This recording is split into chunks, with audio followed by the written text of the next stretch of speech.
Hello everybody, welcome to another fantastic episode of the High and Beyond show featuring yours truly, The Punisher reviewing Raw and later on The Beast reviewing SmackDown.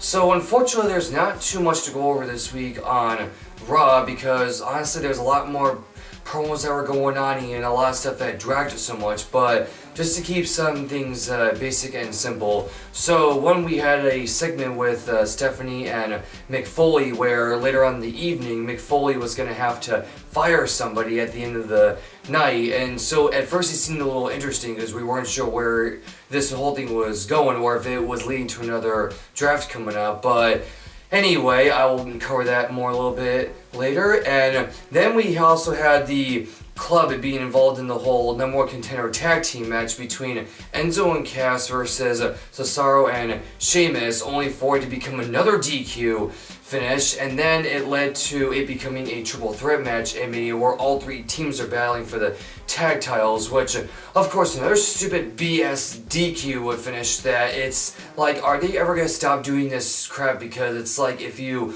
want other different ways to get people over, then stop doing the DQ finishes, please. And then later on, we also had the match of Sasha and Dana Brooke, which Dana lost it, and then afterwards it wound up leading to Charlotte calling her out on the mic by saying, "I'm done with you, we're finished," and then this lead to Dana Brooke turning on Charlotte and beating her down in the ring and stuff. So we finally get the turn between Charlotte and Dana, but why did they wait so long to have this moment when if they had did it before Fastlane, it would have given Charlotte a fight against Dana before her big match at Mania for the women's title, but some things you just cannot explain, but it is what it is at this point. So, and then later on in the evening, we also saw the usual cruiserweights have their match, and we saw their in-ring return of Austin Aries, which was a good match, and I'm glad Austin Aries is now finally back in the ring, and he will be the man fighting Neville at WrestleMania for the Cruiserweight Championship, which I hope this means that Austin Aries will be winning.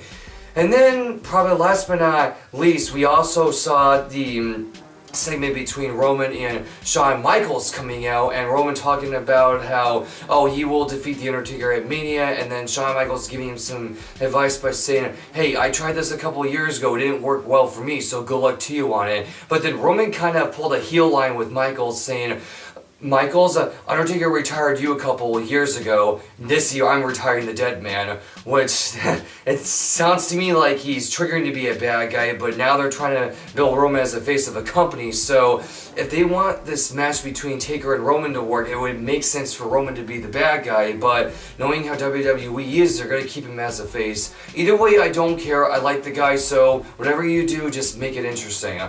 Then in the final segment we had with Mick Foley coming out and saying who he was going to fire, and then Stephanie came out, and then this whole thing wound up turning into Mick Foley saying, "I'm firing you, Stephanie," and then them two had a back and forth exchange, and then Triple H came out and then was about to beat down Foley, or he did beat down Foley, but then this led to Seth Rollins coming out here and throwing away the crutch and everything, and then he went in there and started beating down Triple H, which to me gives me the impression, maybe Seth Rollins is okay to fight him at Mania, which I'm hoping they keep this match because I want to see Seth and Triple H at Mania. Please let this happen.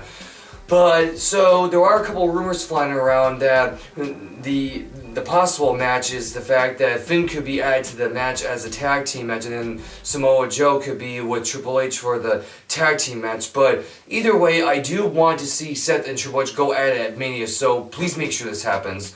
Alright, enough of my turn, now Beast, your turn. Have fun. Look, you know I'm going to have all the fun in the world when I'm always talking about the A1 show SmackDown. Alright, how y'all doing? Y'all know what we do. Y'all know how we're going to kick it off. So, AJ Styles decided to call out the front office. The man is furious. He is pissed. He wants his WrestleMania spot. But of course, he just feels like he keeps getting cheated out because he almost made it and then took it away. They almost took it. He almost took it. It's a back and forth thing. So AJ said he's going to get his revenge and make a clear statement. Next up, we had Becky Lynch against Natalya. Becky Lynch won just for Carmella to come out and make a statement, super kicking both of them to let them know that, hey, that all SmackDown Women's title match in WrestleMania, I'm coming. So we now know that we got a couple of more people, and Carmella just threw her head into the mix. So it should be an interesting match. I don't know how they're going to do this, but it's pretty interesting to know. Then we have John Cena and Nikki Bella having their usual battle out with The Miz and Maurice. Well, pretty much the Maurice was bad-mouthing Nikki with some very deep stuff that probably was completely outside of WWE, or really was, but not during in the ring. You know what I'm going with, kayfabe. Anyway, pretty much it went to a straight exchange to where Maurice made her claim that she hates Nikki and she will do anything in her powers to make sure Nikki regrets what she has done, which is keeping her off Total Divas, because she could have been big. She could have been the star. And she pretty much is showing why she's married to The Miz, because they're the fucking same.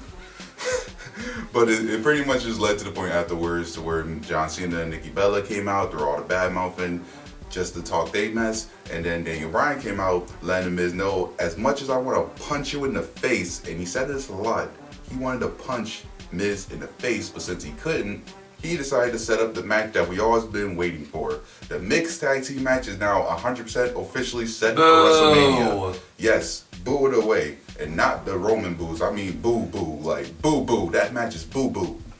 But this is what we deal with. This is what they give us at WrestleMania. This is why we're actually worried that this year's WrestleMania is not for the hardcore fans like myself. Like, I love wrestling. So I feel like WrestleMania is turning way even more into a show, because I feel like it's more for the newcomers coming now as a fan rather than the old fans that's been around for 10 years plus. But I'm going to save that for another time. Next up, we had Mickie James taking on Alexa Bliss in a non-title bout. And wow, this was actually, I feel like this was the match of the night for SmackDown, because these two was really going at it. Like, the match really felt like it was on a championship level, just for Mickie James, the veteran that she is, to pop out with a slick Mick kick right at the end to get the victory over the champion. So this kind of hints right there that for the match at WrestleMania, Mickie might be walking out champion. She just pinned the champ, so anything is possible. And plus, the veteran has won multiple titles while at WrestleMania, so who knows? She might add another win to her claim. We just gotta keep prepared. Next up, back to AJ Styles. Now, the man has lost it, but this is the moment where I felt like they turned WWE back to the Attitude Era, because AJ Styles was so determined. He's been in the parking lot waiting for Shane just to attack him, obliterate him, beating his ass back and forth, just to throw his head through a window and just leave him gushing. It looked completely like the Attitude Era, and I approve, actually. I know I sound fucked up because it took something like that, and I'm a bleep it a lot. It sounds like really bad just to know that, hey, let's put some real violence in here just to make it a little bit better for you. So we hoping Shane's okay. He pretty much was okay, but the match has now been pretty much set, which I should tell y'all later, but I'm gonna just tell you now. Shane McMahon came out later on to let him know, hey, if you wanted a match at WrestleMania, you got it now. To where Shane just made it clear it's going to be Shane versus AJ at WrestleMania. Not a comforting sight to know that they would do this, because AJ Styles' caliber, no offense to Shane McMahon, but his caliber of wrestling is way higher than Shane. So the fact that you just put two weird lower levels and trying to make them together just don't look right.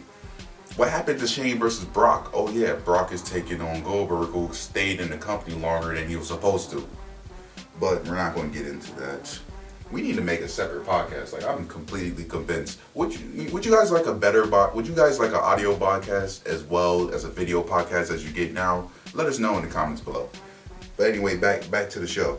Mojo Rawley defeated Zack Ryder, Dolph Ziggler. I'm keeping that.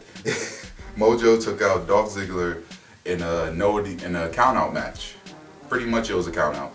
He came into the ring for a little bit, he left out, and Mojo won by count-out. Both men are supposed to be into the Andre the Giant Andre the Giant Memorial Battle Royal. They're both supposed to be in there. So they're supposed to hype it up a bit. I don't think this works a little bit. I like Mojo, but I don't think Ziggler is the right choice. Then we had Bray Wyatt come out with Randy Orton came out with a very searing promo to remind Wyatt that he's coming for that title and he wants to win at WrestleMania. While Wyatt cut a promo, let him know, hey, you thought you burned everything in my home. Nope, the spirit of Sister Abigail still lives inside of me.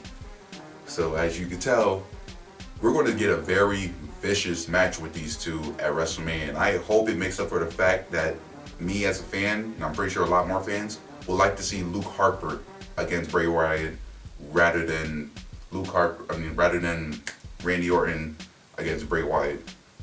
It's weird booking. It works, but at the same time, it doesn't work. I don't know how to feel about it. All I know is that my favorite guy, Bray Wyatt, is walking with the title right now. So I hope he walks out with the title in some way. Then we had the Usos take on American Alpha. The match was a very, very hardcore tag team match, but the Usos made a statement that we've been champs before, we're going to want to do it again. So it's kind of hinting that we probably are going to see Usos against Alpha for the tag titles at WrestleMania, which I'll take that. I'll take that. Usos is a great tag team. They never really failed much, so I could take that with the fact that the American Alpha, they always look great in the ring. They always do. So two teams that look great in the ring, I feel like this tag team match might be a challenge to where it might take the show. It might take the show. And that has been the review for SmackDown, because the last thing I was going to tell you was what I already told you, which is Shane announced the match.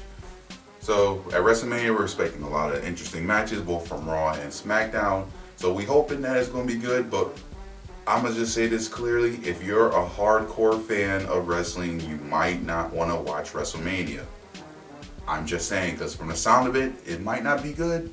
But at the end of the day, I'm a wrestling fan at heart. You're wrestling fans at heart, so I know you're going to watch it regardless. So, you know how we do. Unfortunately, my bro ain't here, but it's okay. So like, subscribe, share, all that good stuff. We'll catch you next week. Bye.